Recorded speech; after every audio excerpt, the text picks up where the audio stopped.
Yo, what's up, India? It's budget season again, and our finance minister decided to grace us with their economic wisdom. Some are calling it revolutionary, a beacon of hope for the middle class. Others? Well, let's just say they're seeing more red flags than a communist rally. So is this budget the love letter our wallets have been waiting for, or just another pre-election fling?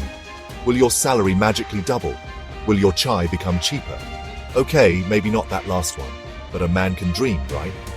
Stick around as we dissect this budget, AIB style. We'll separate the facts from the fluff, the sense from the... Well, you get the idea. No jargon, no BS, just the stuff that actually matters to you. Alright fam, let's talk taxes. Taxes are one of those things that everyone loves to hate. They're like that necessary evil we all have to deal with.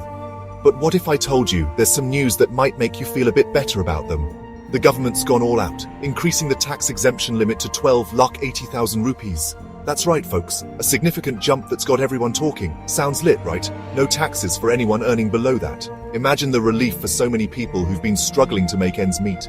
It's like a breath of fresh air in a room that's been feeling pretty stuffy. I mean, who doesn't love paying zero tax? It's like finding out you don't have to do chores for a week. Pure bliss. It's practically a national sport at this point, trying to avoid it. People spend hours, if not days, figuring out how to minimize their tax burden.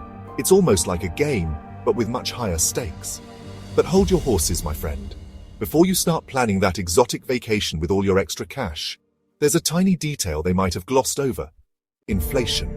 Yes, that sneaky little thing that can turn your dreams of a luxury getaway into a staycation. You know, that thing that makes your money magically disappear faster than politicians' promises? It's the silent thief that's always lurking in the background, ready to pounce on your hard-earned cash. Think about it. If the cost of everything from your daily groceries to that new phone you've been eyeing keeps skyrocketing, does that extra tax-free income really mean much? It's like getting a raise at work, only to find out that your rent has doubled. It's like they're giving you a discount with one hand and raising the price with the other. A classic case of giving with one hand and taking away with the other. It's a balancing act that leaves you wondering if you're really any better off. So, while the tax cut sounds great on paper, will it actually put more money in your pocket in the long run? Or is it just a temporary fix that doesn't address the bigger issue of rising costs? Or will it just feel like you're running on a treadmill, working hard but going nowhere? It's a frustrating feeling, putting in all that effort and not seeing the results you hoped for. We need to look beyond the headlines and see if this is actual relief, or just a clever illusion. It's important to dig deeper and understand the full picture. Only then can we make informed decisions about our financial future. Agriculture, the backbone of our nation. It's the lifeblood that sustains millions of families and feeds the entire country.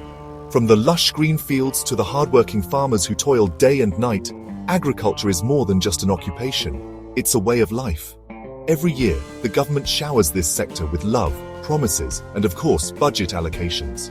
We hear grand announcements, see officials making lofty claims, and read headlines that paint a rosy picture of the future. This year is no different. We've got promises of easier credit for farmers, with schemes that are supposed to make loans more accessible and affordable. The idea is to empower farmers financially, giving them the means to invest in better seeds, fertilizers, and equipment. Support for those high-tech fancy crops everyone's talking about, like organic produce and genetically modified seeds that promise higher yields and better resistance to pests and diseases. The government wants to push our farmers into the future with advanced technology, and even some love for our good old cotton and pulses. These traditional crops have been the backbone of Indian agriculture for centuries, and it's heartening to see them getting the attention they deserve. On the surface, it looks like our Kisan Bhai is about to get a serious upgrade. The promises sound fantastic, and the vision is grand. Farmers are hopeful, and there's a sense of optimism in the air. But let's be real, guys. We've seen this movie before. We've heard these promises, felt this optimism, and yet the ground reality often tells a different story. Skepticism lingers because past experiences have taught farmers to be cautious. Remember those grand schemes of doubling farmer income? They were supposed to revolutionize the agricultural sector, but the results have been far from satisfactory. The gap between promise and delivery remains wide. Yeah, how's that going? The problem isn't always about throwing money at the problem. It's about understanding the real issues that plague our farmers and addressing them effectively. It's about ensuring that money actually reaches the intended recipients. Too often, funds get lost in the bureaucratic maze, and the farmers, who are the intended beneficiaries, see little to no benefit. It's about tackling the root causes, the lack of infrastructure, the middlemen, the climate change woes. These are the real challenges that need to be addressed if we want to see genuine progress in the agricultural sector. So, will this budget be any different? Will it empower our farmers or just end up as another photo? Will the promises translate into tangible benefits, or will they remain just words on paper? Will it lead to actual progress, or just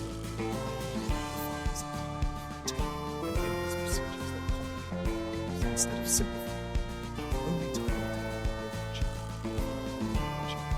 farmers, the citizens, and the entire nation are keeping a close eye on how these promises unfold. The future of our agriculture depends on it. Okay, this one's interesting. For the first time, the government seems to have acknowledged the existence of gig workers. You know, the ones who deliver your biryani at 2 a.m. or brave surge pricing to get you home after a night out. Yeah, those guys. The budget talks about bringing them under some kind of formal structure, maybe even offering benefits like health insurance and paid leave. Now that's a game changer. Imagine your Swiggy delivery guy finally getting the respect and security he deserves. It's like that warm, fuzzy feeling you get after watching a dog rescue video, but for the Indian economy. And it's not just the gig workers. Startups are getting some love too, with a new fund dedicated to helping small businesses grow and maybe, just maybe, become the next big unicorn. Is this the push India needs to become a global startup hub? Or will it get lost in the bureaucratic maze? Check one, check two, check. Chapter 4. Alright folks, let's talk energy. This budget is going nuclear, literally. They've announced a massive nuclear energy mission, with the ambitious goal of hitting 100 gigawatts of nuclear power by 2047. That's like a whole lot of power, even for a country that loves its Diwali lights. Now, nuclear energy has its pros and cons. On one hand, it's clean, efficient, and could potentially solve India's energy woes. On the other hand, well, there's the whole Chernobyl thing. But hey, it's good to have goals, right? The question is this realistic? Can we actually pull off such a massive nuclear power expansion in the next 2 decades? And more importantly, will it actually translate into cheaper electricity for the average Indian? Chapter 5. Okay, time for some serious talk, guys. The fiscal deficit. That scary-sounding term that essentially means how much the government is borrowing to keep the lights on. The budget aims to bring it down to 4.4% of GDP. Sounds responsible, right? Like that friend who swears they'll start saving next month. But here's the catch. Where's all this money coming from? Are we talking about more disinvestment? You know, selling off government assets like it's a clearance sale? Or are we going deeper into debt? And let's not forget, reducing the fiscal deficit on paper doesn't always translate to a healthy economy. It's like losing weight by just drinking water. Sure, the scale might show a lower number, but are you actually any healthier?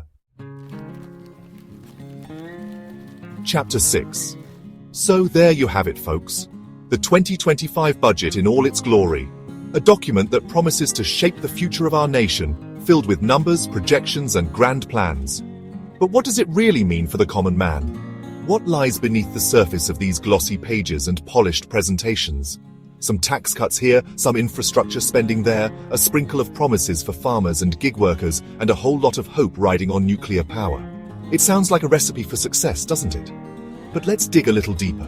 Are these measures enough to address the real issues facing our economy? Are they just band-aid solutions to deeper systemic problems? But let's be real. Is this budget actually going to change the game for India? Will it create the jobs that are so desperately needed? Will it boost the small businesses that are the backbone of our economy? Or will it just be another set of promises that look good on paper but fail to deliver in reality? Or is it just another pre-election spectacle designed to grab headlines and win votes? A carefully crafted narrative to sway public opinion and secure political power. We've seen it before, haven't we? Grand announcements followed by little to no action. Is this time any different? If you're a salaried employee, sure, your tax burden might be a bit lighter. You might see a few extra rupees in your paycheck. But is that enough to make a real difference in your life? Will it help you save for your children's education or pay off your home loan faster? Or is it just a token gesture to keep you content? Businesses might get some incentives to play with, maybe a tax break here, a subsidy there. But will these incentives be enough to spur real growth and innovation? Will they help small businesses compete with larger corporations? Or will they just be another way for big businesses to get bigger? But will it be enough to offset the rising cost of living? With prices of essential goods and services skyrocketing, will these measures provide any real relief to the average consumer? Or will they just be a drop in the ocean, barely making a dent in the financial struggles of everyday people? Will it translate into actual growth and prosperity for the average Indian? Will it create opportunities for the youth, support for the elderly, and security for families? Or will it just be another chapter in the long book of unfulfilled promises? That, my friends, is the million-dollar question. A question that we must all ponder as we navigate the complexities of our economy and our lives. A question that requires us to look beyond the headlines and the hype, and to critically evaluate the true impact of these policies. And honestly, I don't have the answer. I can't predict the future, and I can't tell you what will happen. But what I can do is encourage you to stay informed, to ask questions, and to hold those in power accountable. But you know who might? You. The people who actually live in this economy, who feel the pinch of inflation and the burden of taxes. You have the power to make your voices heard, to demand better, and to shape the future of our nation. The people who actually live in this economy, who feel the pinch of inflation and the burden of taxes. You are the ones who can tell the real story, who can provide the real answers. So let's keep the conversation going, and let's work together to build a better future for all. So, what do you think? Is this budget a hit or a miss? Did it live up to the hype, or was it just another round of empty promises? Budget 2025 is out there, setting the stage for India's economic future. But is it enough? Will it truly benefit the common man? Let me know your thoughts in the comments below. And hey, while you're at it, hit that like button, share this video with your friends, and subscribe to the channel for more brutally honest takes on the Indian economy. Peace out.